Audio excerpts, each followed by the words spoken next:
Meet Margaret, a 68-year-old retired nurse from a quiet town in Ohio. After decades of caring for patients and supporting her family, she thought her golden years would be filled with warmth and belonging. Instead, she finds herself pushed aside by the very people she sacrificed for. What begins as a painful rejection soon unfolds into a journey of resilience, dignity, and rediscovering the strength within.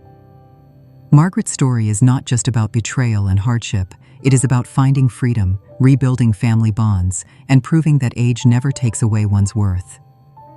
This is the heart of Grandma's Final Chapter, a channel dedicated to meaningful storytelling for older audiences. Here, we share powerful life stories that inspire hope, spark empathy, and remind us all that every chapter of life, especially the later ones, can be full of wisdom, courage, and love. If you are part of the senior community, or you care about someone who is, this space is for you. Subscribe, leave a comment about where you're watching from, and join our circle of voices. Your interaction not only supports our channel, but also helps spread stories that encourage older adults everywhere to live happier, stronger, and more self-reliant lives.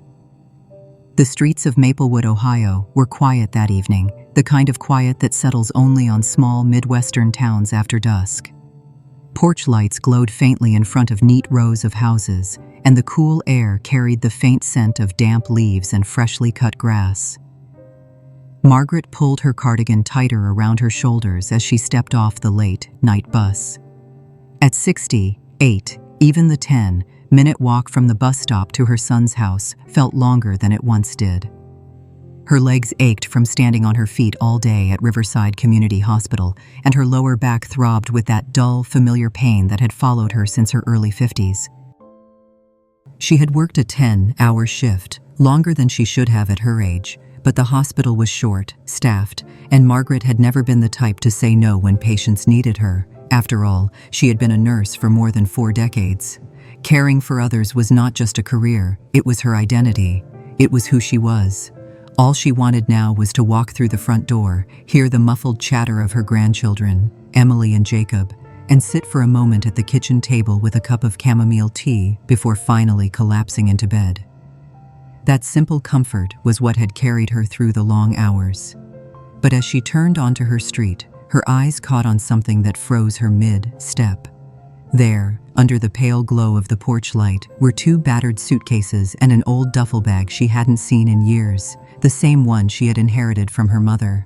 For a moment, Margaret thought perhaps Daniel, her son, had planned a surprise trip.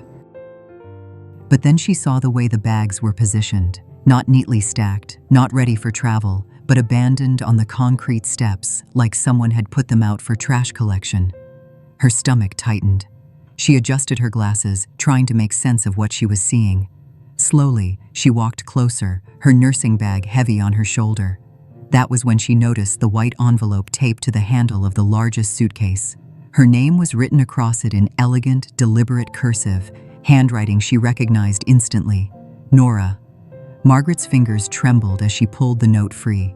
She unfolded it carefully, her breath shallow, as though bracing herself for a diagnosis she already knew would be grim. The message inside was short, clinical, and merciless. If you want to continue living here, the garage is available. Nora. No greeting, no warmth, no respect, just an eviction, delivered not by her own son, but by the woman who had married him. Margaret stood there on the steps, the note shaking between her hands. The house in front of her, white siding, red shutters, the home she had helped Daniel purchase 8 years ago after her husband's death, looked suddenly unfamiliar. It was no longer a haven filled with family laughter and Sunday dinners. It was a place where she had become unwelcome, a burden too heavy for her daughter, in-law's pride to carry. Her throat tightened, but no tears came, not yet. Instead, a cold, sharp clarity cut through the exhaustion of her long shift. She had always known this day might come. Nora's clipped comments, the subtle dismissals, the way she introduced Margaret to her friends as the helper around the house, rather than Daniel's mother, those had all been early warnings. She had told herself to be patient, to endure for the sake of her grandchildren, But now, the verdict was written plainly on paper and taped to her suitcase.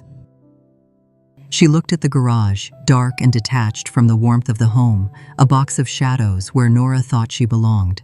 A storage place for forgotten things. A shelter fit not for family, but for leftovers. Margaret's chest rose and fell with a mix of rage and heartbreak. How could a woman she had welcomed into the family with open arms turn so cold? She remembered the night Daniel had first brought Nora home for dinner years ago. Margaret had cooked roast chicken, mashed potatoes, and apple pie. She had hoped the young woman would become not just a daughter-in-law, but a daughter. Yet, over the years, that hope had shriveled under the weight of Nora's superiority, her disdain, her cutting little remarks. Still, Margaret had never imagined this. The silence around her was oppressive. Even the crickets seemed to have gone mute. The house was lit from within, shadows moving behind the curtains, but no one came to the door. No Daniel, no Emily, no Jacob. Only Nora's absence of compassion, her message delivered in ink instead of words. Margaret folded the note carefully, sliding it into her cardigan pocket. Her fingers no longer trembled. She would not give Nora the satisfaction of seeing her break down. Not tonight, not ever. Instead, she lifted her chin, squared her shoulders, and looked at the house one last time. This was the place she had once called home, but home was not walls and windows. It was love, respect, and belonging. And if those things were denied her here, then she would find them elsewhere. Margaret pulled out her phone, the cool glass screen reflecting her tired face. She scrolled to a number she had saved weeks ago, almost instinctively, as if her heart had known before her mind admitted it. When the call connected, her voice was calm, steady, almost relieved. "Hello, yes, this is Margaret Thompson. I'd like to confirm my move, in date, apartment 204 tomorrow morning." "Yes, I'll be ready." As she ended the call, a curtain in the living room shifted. Nora's silhouette stood in the glow of the lamp, watching from behind the glass. Margaret imagined the satisfaction on her daughter-in-law's face, the smug certainty that she had finally won. But Nora had underestimated her. Margaret might be 68, tired, and worn from decades of work, but she was not weak. She would not live in a garage. She would not fade quietly into the background. She would step into a new chapter, one she had not chosen, but one she would own.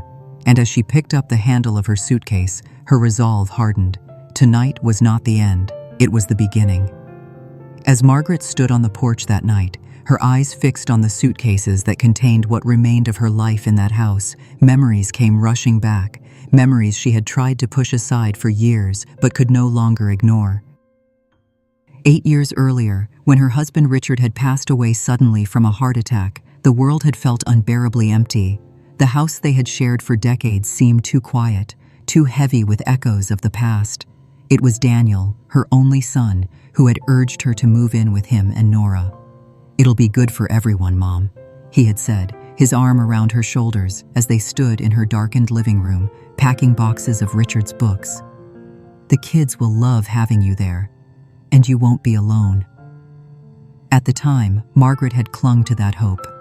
She had always dreamed of spending her later years surrounded by family, of being the grandmother who baked cookies after school and told bedtime stories on the living room couch. And in the beginning, there were moments of warmth, Emily curling into her lap to hear the same fairy tale night after night, Jacob giggling as she pushed him on the backyard swing. Those small joys had been enough to fill the void Richard had left behind. But as the years passed, the sacrifices began to pile up. She remembered the brutal winter 3 years ago, when the furnace broke down just as the first snowstorm hit. The house had grown so cold that she could see her breath in the kitchen. Daniel's construction job had slowed down, money was tight, and Nora's complaints about unexpected expenses had filled the air.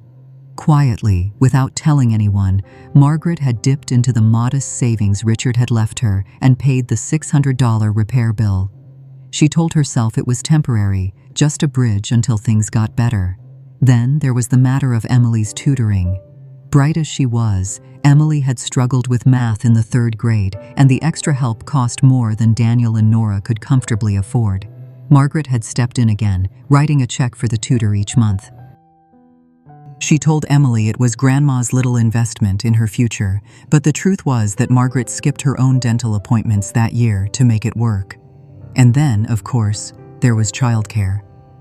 Nora had ambitions, social gatherings, book clubs, endless networking events that always seemed to involve expensive restaurants and late nights. Daniel worked long shifts, leaving the children in Margaret's care more often than not. She never complained. She loved those children as fiercely as she had once loved her own son. She taught Emily how to knit, helped Jacob build forts out of blankets and pillows, and stayed up late with both of them when they were sick, whispering lullabies the way she had once done for Daniel. But no matter how much she gave, Nora never saw her as family. Margaret remembered one holiday gathering in particular. The house had been filled with laughter, the smell of roasted turkey, the sound of children tearing open gifts. Nora, wearing a sparkling necklace Daniel could never have afforded on his own, had smiled at her friends and said, "Oh, that's Margaret. She lives with us, helps around the house." Helps around the house. Not mother, not grandmother, not the woman who had given up her independence and savings to keep their home afloat. Just someone who helped. The words had stung worse than any winter chill. Margaret had bitten her tongue, swallowed the bitterness, and smiled politely.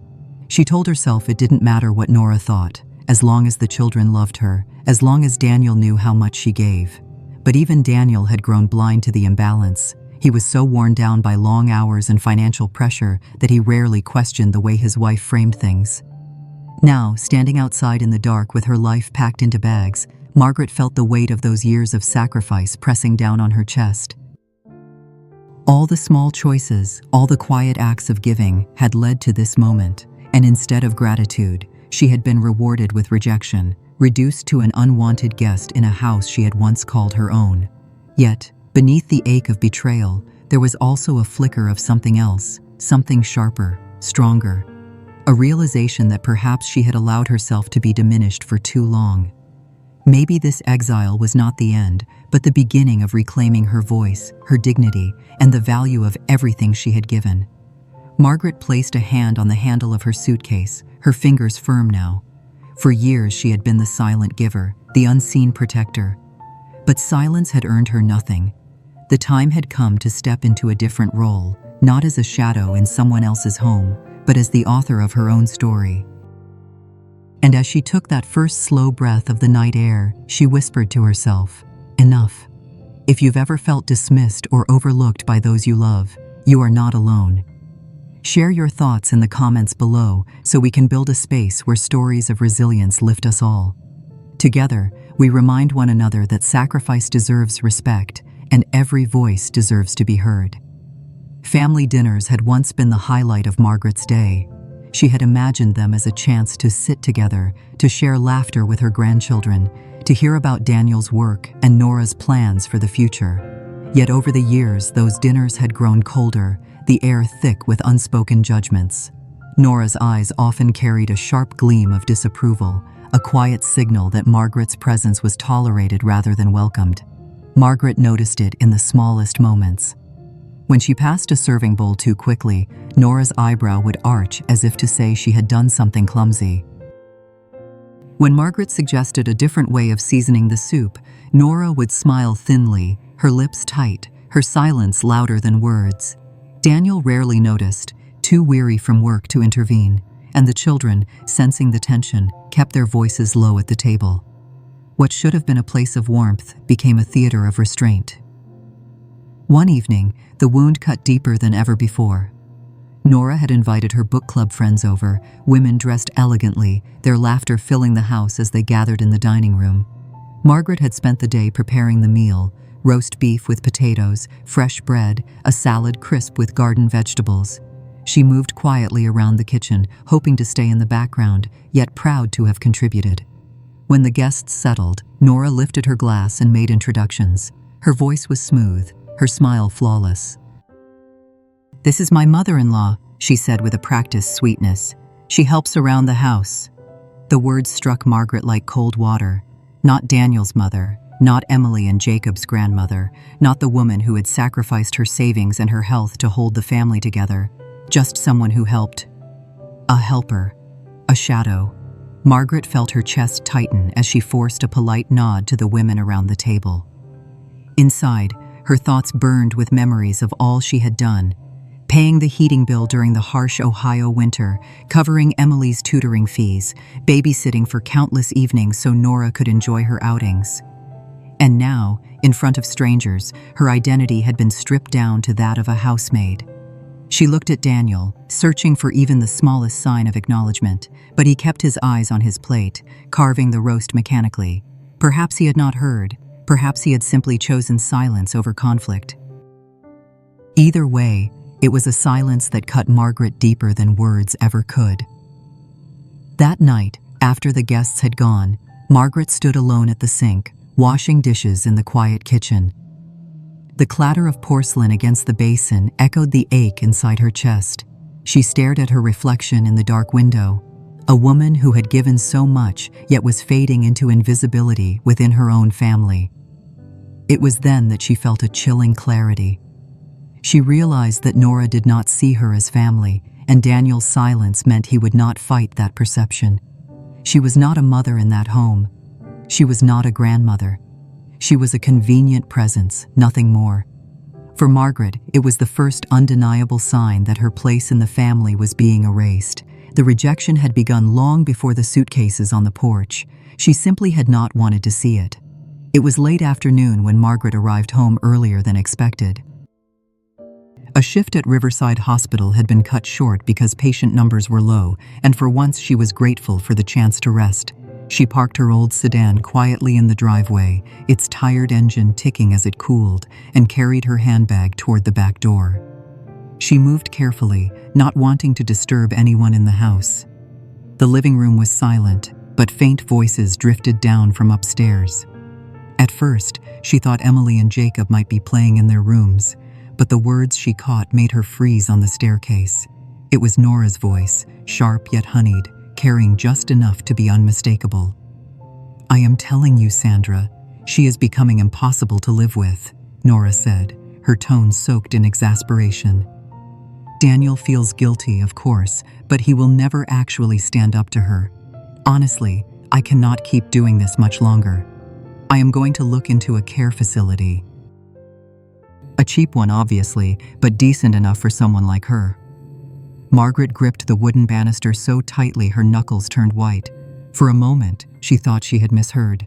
But then Nora continued, lowering her voice into a conspiratorial whisper that nevertheless traveled down the staircase. "Daniel will not protest. He never does. He works too much. He is always tired. I can make him believe it is for the best, that she is struggling, that she is becoming forgetful. He trusts me. He will go along with it eventually." The words cut Margaret like knives. A care facility. Not a discussion, not a family choice, but a plan already set in motion. Her first instinct was disbelief. After everything she had given to that household, after the bills she had covered, the children she had raised, the countless nights she had sacrificed her own rest to care for them all, this was how Nora truly saw her. As an obstacle. A problem to be removed quietly. Her heart pounded in her chest. She forced herself to stay perfectly still, every muscle tense, afraid the creak of the stair might betray her presence. Nora's voice carried on, filled with the smooth confidence of someone who believed no one could hear. "I know it sounds harsh," Nora said, "but really, at her age, working those long shifts, how long before she has an accident? How long before she becomes a liability? Daniel is too soft-hearted. He needs me to be realistic. And if I mention little things, memory lapses, clumsiness, eventually he will see it too. I can even start keeping notes." Margaret's stomach turned. The plan was not just cruel, it was calculated. Nora was preparing to twist reality itself, to paint her as fragile, incompetent, and unfit. It was not enough to push her into the garage. Nora wanted her gone, institutionalized, stripped of dignity, and locked away like a burden. In that moment, Margaret felt both rage and clarity. Rage at the sheer audacity, the coldness of it. Clarity because she finally understood that what she had sensed for months was not paranoia, it was the truth. She climbed down the stairs as silently as she had come up, her breath shallow, her hands trembling not with weakness, but with a new kind of determination. In her bedroom, she sat on the edge of her bed, staring at the familiar wallpaper, the worn quilt, the photographs of Richard that had comforted her for years. She felt like the walls themselves were closing in, suffocating her with betrayal. But slowly, her thoughts sharpened. Nurses are trained observers. She had spent her career noticing the smallest details that others overlooked. The change in a patient's breathing, the tremor in a hand, the slight shift in skin color that signaled danger. If she could use those skills to save lives in the hospital, she could use them here to protect herself. Margaret reached into her nightstand and pulled out a small notebook she usually reserved for grocery lists and reminders. She opened to a blank page, dated it, and began to write. Not about meals or errands, but about what she had just overheard. Word for word. She wrote with careful precision, recording Nora's plan to manipulate Daniel and fabricate signs of decline. When she finished the entry, she stared at the neat lines of handwriting. This notebook would become her weapon, her shield, her record of truth in a household where truth was already being twisted. From that evening forward, Margaret watched more closely. She noticed when Nora collected the mail before Daniel ever saw it. She noticed the expensive packages arriving at the door that Nora opened only when alone. She noticed the way Nora subtly excluded her from family photos, positioning herself and the children while Margaret stood to the side. Margaret did not confront her. Not yet. Instead, she documented. In every small cruelty, every financial irregularity, every whispered phone call, she wrote it all down, page after page, until the notebook thickened with evidence. Because deep down, Margaret knew something with absolute certainty. Nora believed she was dealing with a helpless old woman who could be pushed aside. But Margaret was far more than that. She was a mother, a grandmother, and a woman who had weathered storms greater than this. Nora thought she had power. She thought she could erase Margaret's place in the family with lies and manipulation. But Margaret had just decided that when the time came, she would not go quietly. Margaret had always been careful about money. As a nurse, she had never earned extravagant wages, but she and Richard had built a life on discipline, saving what they could, spending wisely, and never taking on more debt than they could handle. That was why, in the weeks after overhearing Nora's plan, the inconsistencies around the house began to gnaw at her even more. Nora often spoke about how tight things were. She would sigh dramatically at the kitchen table, flipping through grocery receipts, muttering about bills. She told Daniel constantly that they needed to cut back, that his mother was costing them too much. Yet at the same time, Margaret noticed the stream of glossy packages arriving at the door. Designer shoes in boxes with names she recognized from fashion magazines, cosmetics in gleaming jars, dresses with tags that still carried triple-digit price tags. One Tuesday in July, the opportunity presented itself. Daniel had left for an early shift, and Nora was busy upstairs on one of her long phone calls. The mail truck pulled up, and for once, Margaret reached the box first. Among the utility bills and coupons was an envelope addressed not to Daniel, but to Nora Thompson. The return address made Margaret's breath catch. It was from a credit card company. Her maiden name was Morrison, not Thompson. She had taken Daniel's last name when they married, but this was different. This was Nora using Margaret's surname, Richard's name, on a financial document. Margaret did not open the envelope, but she studied every detail, memorizing the account number visible through the window. Carefully, she tucked it back into the stack and placed it on the counter before Nora came down. That night, she began her research. Using her own laptop, she searched the company's customer service number and quietly asked a few generic questions, gathering just enough to confirm her suspicions. Nora had at least 3 active accounts. Together, the balances topped $18,000. $18,000. Margaret sat back in her chair, stunned. All this time, Daniel had been working overtime, coming home with aching muscles and tired eyes, and his wife had been bleeding the household dry on luxuries. The discovery might have been enough, but Margaret kept digging. She thought of something else that had always struck her as odd. Nora frequently referenced her degree in business administration from the University of Chicago. She wielded it like a badge of superiority, a way to dismiss Margaret's opinions with a cool smile. Yet Margaret had never once seen a diploma hanging on the wall or a framed certificate on the desk. One afternoon, while helping Jacob look for a missing toy in the office, Margaret opened a drawer Nora usually kept locked. Inside were loose papers, half-finished resumes, and correspondence that looked suspicious. Curiosity prickled at her, but she took only a mental note. Later, she made a discreet phone call to the registrar's office at the university. She gave the name, the supposed year of graduation. After a long pause, the voice on the other end confirmed what Margaret had begun to suspect. There was no record of Nora Morrison or Nora Peterson, her maiden name, ever attending the university. Not in business administration, not in any program. Margaret hung up slowly, the receiver heavy in her hand. The truth had crystallized. Nora had lied about her education for years, building her image on a foundation of deceit, and Daniel, who trusted his wife implicitly, had been blinded by that facade. Margaret sat down at her small desk, opened her notebook, and began writing again. Each detail went into the record: dates, amounts, observations, phone confirmations. The evidence grew like a storm cloud, gathering weight and power with each entry. That evening, Daniel dragged himself through the door after another long shift. His boots were muddy, his shoulders slumped, his face pale with exhaustion. Margaret studied him from the kitchen doorway, her heart aching. This was her son, the boy she had raised with bedtime stories and peanut butter sandwiches, the man who now carried the weight of 2 children and a household on his back. And while he sacrificed, the woman he loved was building a tower of lies with his labor.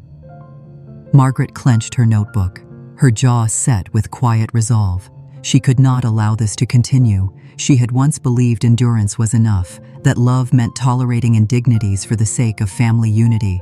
But endurance had earned her nothing but contempt. Now she had truth, hard, undeniable truth, and when the time came, she would use it. For the first time in years, Margaret felt the faint flicker of control returning to her life. Nora thought she had reduced her to a silent old woman waiting to be discarded. But Margaret was no longer just surviving. She was preparing. And with every entry in her notebook, the balance of power shifted. The taxi pulled away from Daniel's house and carried Margaret across town. She sat in the back seat with her hands folded neatly on her lap, her suitcases stacked beside her.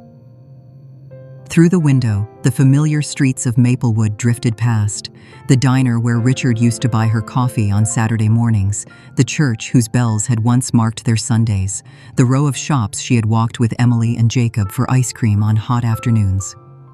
Each corner seemed to whisper a memory, both sweet and heavy. When the car turned onto Riverside Drive, the weight in her chest eased just slightly. The apartment complex came into view, its brick buildings lined with neat shrubs and maple trees. Children played in the courtyard, their laughter rising into the evening air. A fountain trickled softly in the center, casting reflections in the last rays of sunlight. It was not grand, but it was alive with possibility. The driver helped carry her bags to the door of Unit 204. Margaret unlocked it with a key she had been carrying in her purse for weeks, a quiet insurance against the day she now lived. The door swung open to reveal a small, one-bedroom apartment. The walls were painted cream, the carpet freshly cleaned, and a sliding glass door led to a balcony overlooking the park. Margaret set her suitcase down and simply stood in the middle of the room. For the first time in years, she was in a space that belonged entirely to her. No disapproving glances, no sharp remarks waiting in the shadows. Just silence, just freedom. She walked slowly through the rooms, running her fingers along the counter, testing the light switches, drawing back the curtains. It was modest, but it was hers. In that modesty, she felt something she had not felt in years: dignity. She was no longer an unwanted guest. She was no longer a shadow. She was Margaret Thompson, and this was her home.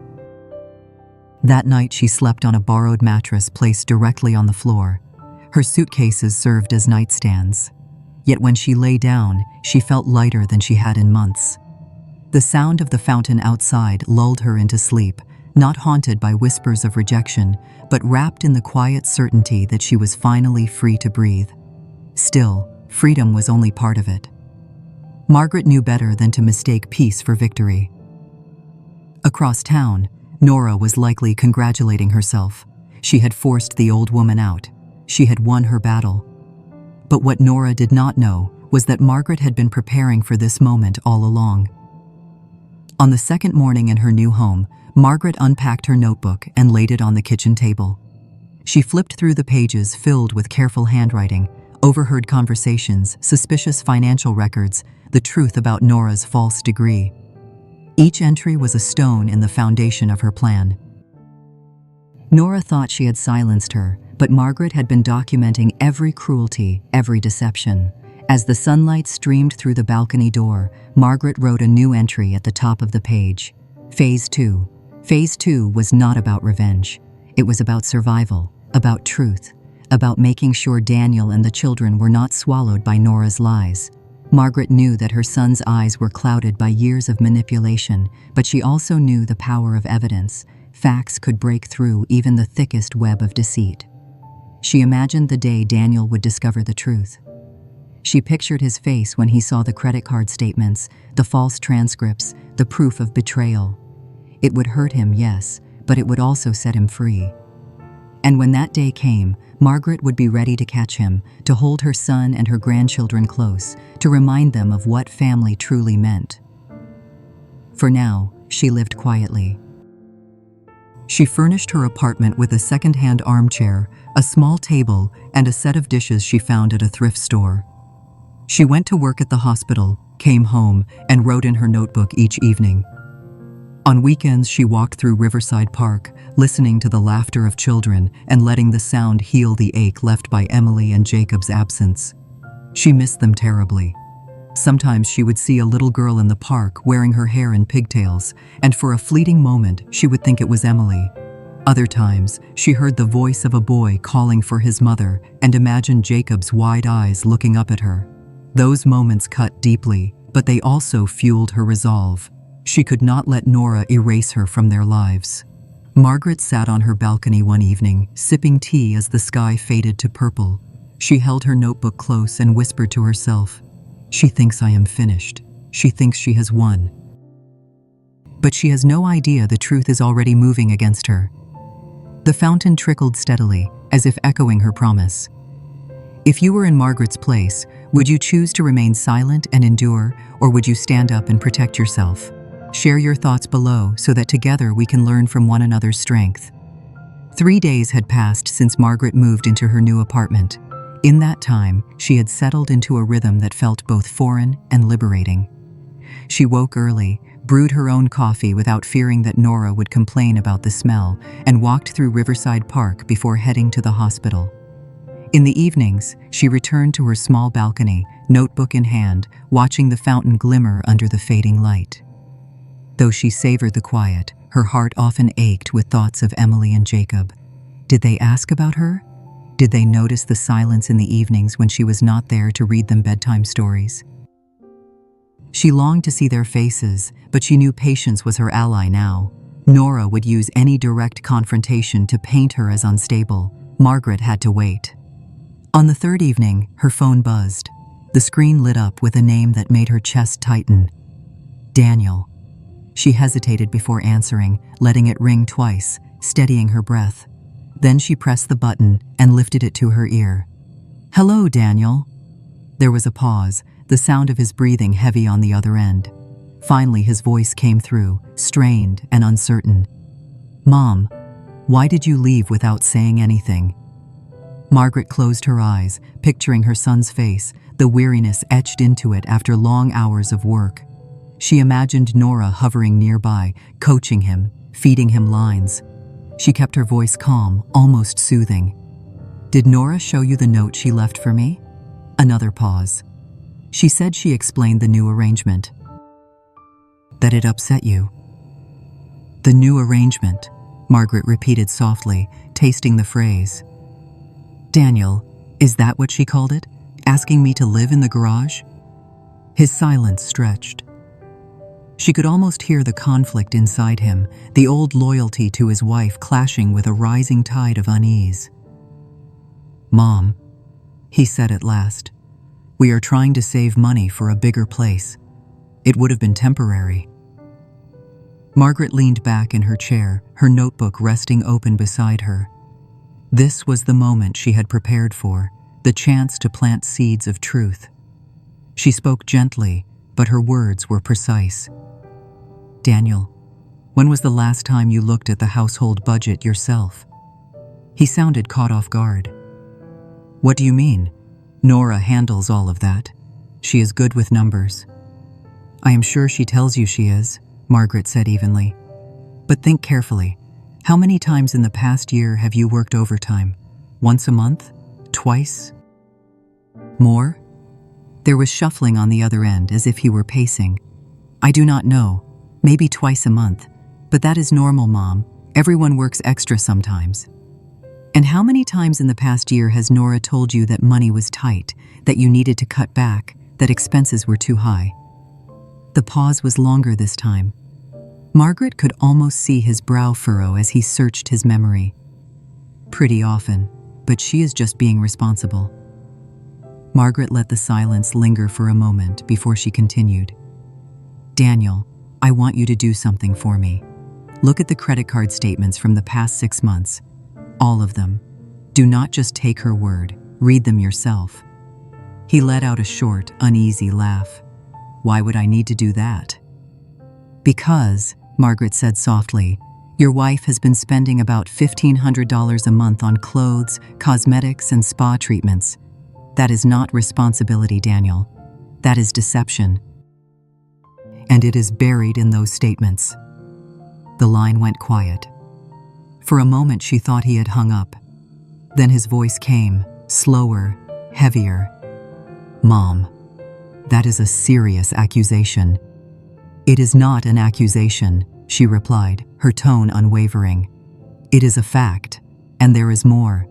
Did you know she has a credit card account under the name Nora Thompson, using your father's surname?" Margaret heard what sounded like a chair scraping across a floor. His voice rose slightly, uncertain. "That is not possible. We do not have any accounts I do not know about." "Then check the mail from last week," Margaret said firmly. "Look for an envelope from Capital One. The statement usually arrives around the 15th. You will find it, Daniel. And when you do, ask yourself why she hid it from you." There was movement in the background. Margaret caught the faint echo of another voice, Nora's, sharp and insistent, trying to interject. Daniel's tone faltered, caught between them. "Mom," he whispered, I do not know what to say." "You do not have to say anything yet," Margaret told him. "Just look. Look with your own eyes. You deserve to know the truth about the woman you married." The silence that followed was heavy with unspoken realization. Margaret knew she had opened a crack in the wall Nora had built around him.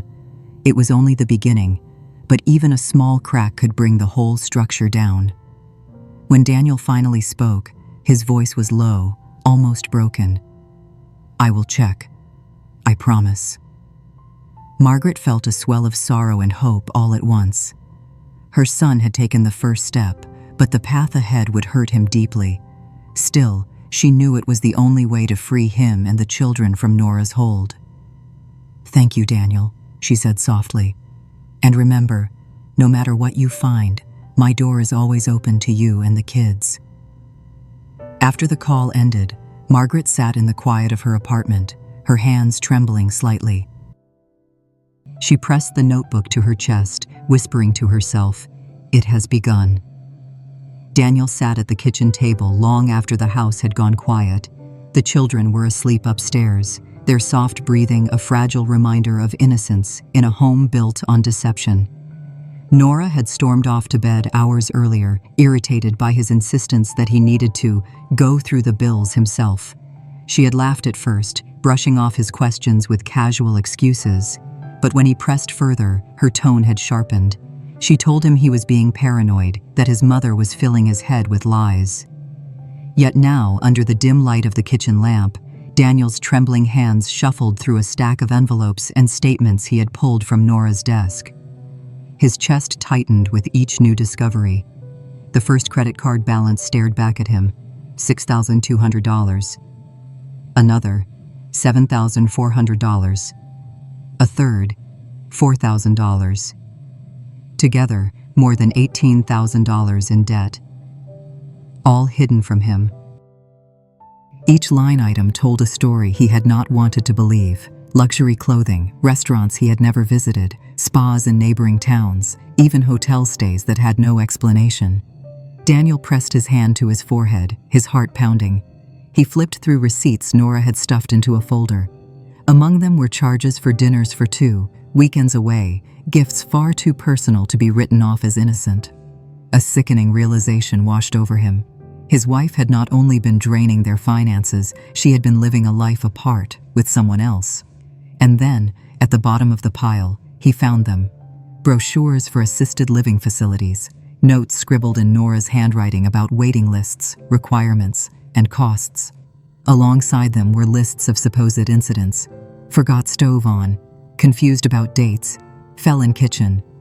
All fabricated, carefully planned to convince him that his mother was slipping, that she was a danger to herself and the children. The sight broke something inside him. Daniel sat there in silence, staring at the lies on paper, the betrayal laid bare. His chest heaved, his throat constricted, and for the first time in years, tears spilled freely down his face. He thought of his mother's quiet sacrifices, the bills she had covered, the nights she had stayed with the children, the gentle patience she had shown even when Nora belittled her.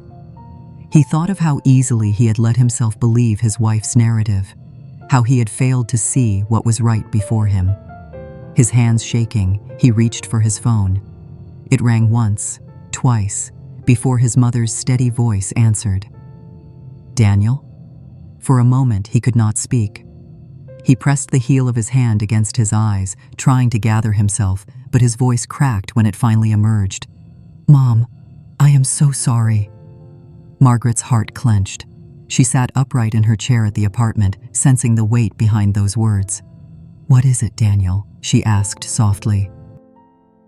"I went through the bills," he whispered, his voice raw. "The cards, the receipts, the brochures, everything. She lied to me, Mom. She lied about all of it. The debt, the spending, the other man. And she was planning to put you in a nursing home. I saw it all. I should have seen it sooner. I should have protected you." Margaret closed her eyes, tears prickling but her voice steady. "Oh, Daniel." "I let her treat you like you were nothing," he choked out. "I let her convince me you were a burden when you were the one holding us together. How could I have been so blind?" Without hesitation, Margaret said the words she had been holding in her heart. "You are not blind anymore. That is what matters. I forgive you, Daniel. I always would, because now you see the truth." On the other end of the line, Daniel wept openly, his sobs raw and unrestrained. "I do not deserve it, Mom." "You are my son," she replied gently. "You deserve every chance to make things right. And you will, for yourself, for Emily, for Jacob." There was silence, heavy, but no longer hopeless. Margaret could almost feel his head bowed in shame, his hands pressed to his face. She wished she could reach across the distance, wrap her arms around him, remind him that even broken trust could be mended when love was real. "Come see me tomorrow," she said finally. "Bring the children. Let us sit together, away from her voice, and talk about what comes next." Daniel drew a shuddering breath. "I will. And Mom, thank you for not giving up on me." Margaret's tears fell silently down her cheeks as she whispered, "Never." When the call ended, she sat in the quiet of her apartment, the notebook still open on the table. Her chest ached, but beneath the ache was something stronger, a fierce resolve. The battle had shifted. The truth was no longer hers alone. It now lived in Daniel's heart as well. Nora had thought she could isolate her, control the narrative, and manipulate her son. But illusions had collapsed, and in their ruins stood a mother and son united once more. Margaret whispered into the silence, "We will survive this. We will rise from this." And for the first time in months, she believed it. The Saturday sun was bright as Margaret carried her grocery basket through the aisles of Maplewood's small supermarket. She had come for simple things: bread, tea, a few vegetables. There was comfort in these errands, in the ordinariness of choosing apples, comparing prices, listening to the chatter of families around her. After weeks of turbulence, the market felt like neutral ground, a place where no one judged her as a burden. But as she pushed her cart into the parking lot, she saw her waiting. Nora stood by Margaret's old sedan, arms crossed, sunglasses perched on her head, her lips pressed into a thin line of fury. Even from a distance, Margaret could see the tension in her jaw, the way her fingers tapped against her arm. This was not an accidental encounter. Nora had been waiting. Margaret's steps slowed, but she did not turn back. She placed the bags in the cart carefully and approached the car with steady composure. "You vindictive old woman," Nora hissed the moment Margaret was close enough to hear. "You could not just leave quietly, could you? You had to poison Daniel against me." Margaret kept her voice calm, almost gentle. "Hello, Nora. I hope you are well today." The false politeness only inflamed her. Nora's voice rose, sharp enough to turn heads. "Do not play innocent. You are destroying my marriage, my family. You have filled Daniel's head with lies and paranoid fantasies." Margaret loaded her groceries into the trunk, her movements unhurried. Around them, shoppers slowed, curious, their eyes flicking between the older woman's quiet poise and the younger woman's blazing fury. "I have told Daniel nothing that is untrue," Margaret said evenly. "If the truth harms your marriage, perhaps the problem is not me." Nora's face flushed crimson. "You think you are so clever. You think you have won something, but this is not over." Her voice carried across the lot, and people stopped pretending not to listen. A middle-aged couple paused beside their car, exchanging glances. An older woman leaned on her cart, watching intently. "You want to know the truth?" Nora shouted suddenly, her eyes wild. "Fine, I will tell you. I looked into nursing homes for you. Yes, because you are a danger to this family, because you are nothing but dead weight. I was going to have you placed in one where you belong." The words hung in the air, sharp and undeniable. Gasps rippled among the small crowd of onlookers. The couple shook their heads, the older woman's mouth tightening in disapproval. For the first time, it was not Margaret who stood accused. It was Nora, caught in the net of her own anger. Margaret simply folded her hands in front of her and met Nora's blazing eyes. "You see," she said softly, but loud enough for others to hear, "that is the difference between us. You call me a burden. I call myself a mother, a grandmother, a woman who has given everything for her family. And these people can see for themselves which of us is speaking the truth." Nora's composure cracked. She turned toward the watching faces, searching for sympathy, but all she found was quiet judgment. Someone muttered, "Shameful," and another shook their head. The humiliation was unbearable. With a strangled sound of rage, Nora spun on her heel and stormed to her own car. Her hands shook so violently she dropped her keys twice before unlocking the door. As she sped away, Margaret caught a glimpse of her face, pale, twisted with fury, eyes glistening with something that was not just anger, but fear. That evening, Margaret's phone rang. Daniel's voice was weary, heavy with a sorrow she had never heard from him before. "She is gone," he said flatly. "She came home, threw things into 2 suitcases, and left. Took jewelry, clothes, and emptied our savings account. Nearly $12,000. Just gone." Margaret closed her eyes, her heart aching for him, though she could not say she was surprised. Nora had never built anything, only consumed, only taken. This, too, was part of the collapse. "I am sorry, Daniel," she whispered. "I am not," he admitted after a pause. "For the first time in years, I feel like I can breathe. It hurts, Mom. God, it hurts, but at least now I know who she really was, At least now I can start over." Margaret felt tears roll down her cheeks, but they were not tears of grief. They were tears of release, of relief, of the fragile hope that something broken might finally be rebuilt. That night she sat on her balcony, the fountain murmuring in the courtyard below.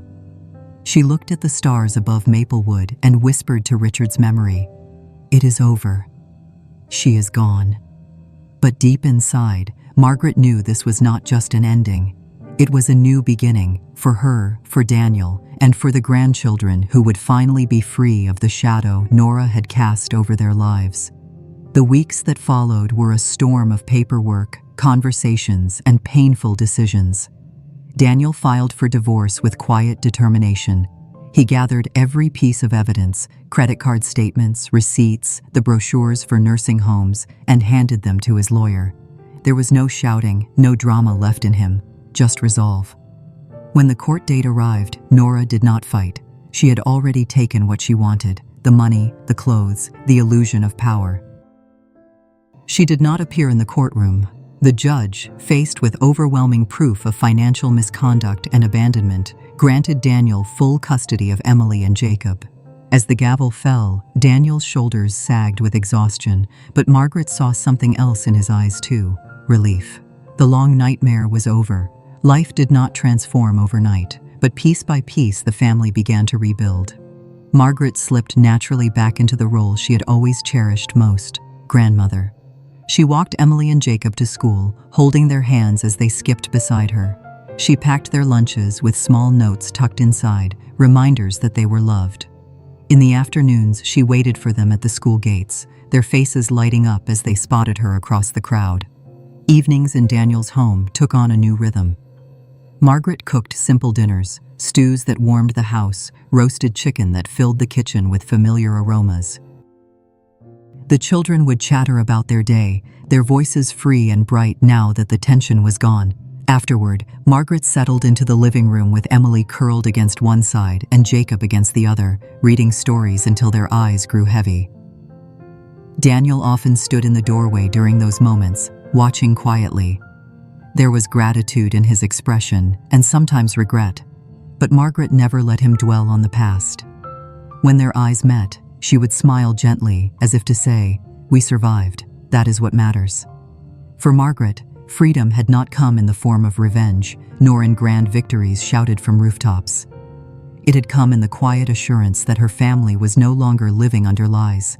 She had chosen patience instead of bitterness, truth instead of manipulation, love instead of cruelty. There were still hard days. Daniel worked to balance his job with single parenthood. The children sometimes asked about their mother, and Margaret answered with careful honesty, never bitterness, always emphasizing that they were not abandoned, but cherished by those who remained. Slowly, the questions came less often, replaced by the comfort of routine and the joy of laughter filling the house again. One evening, as Margaret tucked Emily into bed, the little girl whispered, "Grandma, it feels happier now, like the house can breathe again." Margaret kissed her forehead and whispered back, "That is because love makes room for everyone to breathe, sweetheart." Later that night, sitting on her balcony with a cup of tea, Margaret reflected on the journey. She thought of the suitcases on the porch, of the note taped to the handle. She thought of the rage, the humiliation, the fear. But she also thought of the fountain outside her apartment, of the notebook filled with truth, of Daniel's tearful apology, and the sound of her grandchildren's laughter ringing once more through the home. She understood something now, something she wished she could tell every woman who had ever felt discarded or unseen. The greatest strength is not in striking back. It is in refusing to be broken, in choosing to live by truth and love even when cruelty tempts you toward bitterness. Margaret lifted her eyes to the stars and whispered, "Richard, we are all right now. We are finally free." The night was quiet, but inside her heart was full. Sometimes the greatest strength is not found in revenge, but in living faithfully with truth and love. Lies may unravel on their own, but truth endures, and love, steady and patient, has the power to rebuild even the most broken of families. Have you ever witnessed someone use truth to defeat deceit? Share your story below, because your courage might inspire someone else who needs it right now.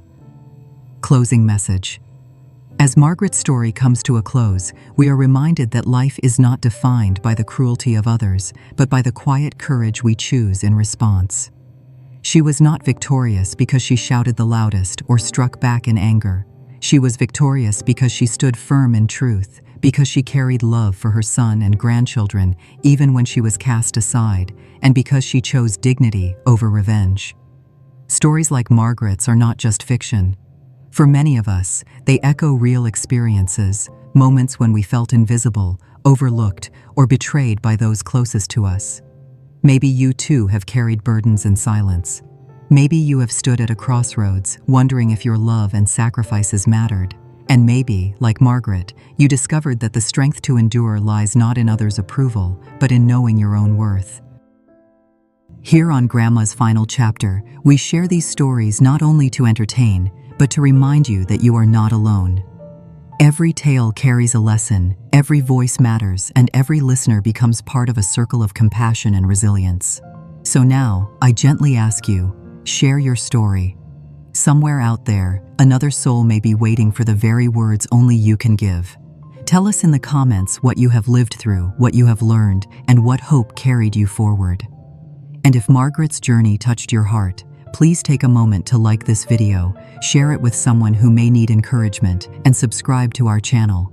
That way you will always be the first to receive the next story, the next reminder that even in life's hardest seasons, love and truth remain the strongest forces we have. Thank you for spending this time with us. Until we meet again in the next story, may your days be filled with peace, may your nights bring you rest, and may your heart always find the strength to choose love,